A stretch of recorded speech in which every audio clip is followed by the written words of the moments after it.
បាត់ដំបងអើយបងមកវិញហើយណាថ្លៃ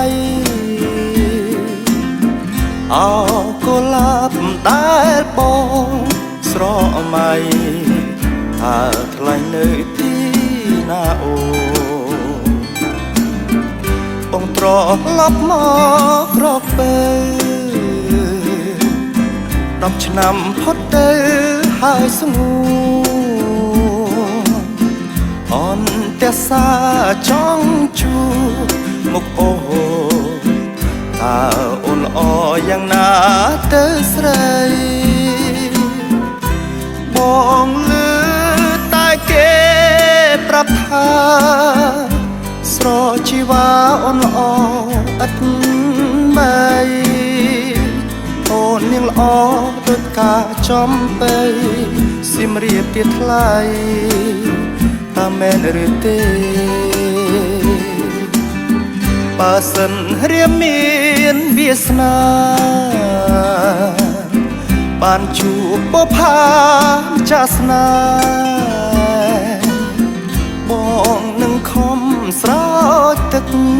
នាំថែឲ្យចាស់ស្នេហ៍ស្គាល់តែសុខសា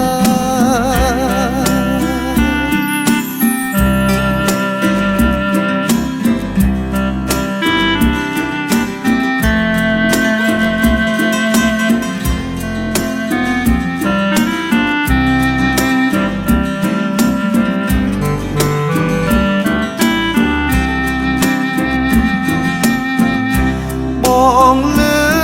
តែគេប្រាប់ថាស្រជីវ៉ាអូនល្អឥតបីអូននាងល្អដូចការចំបីសៀមរាបទៀតថ្លៃតើមែនឬទេ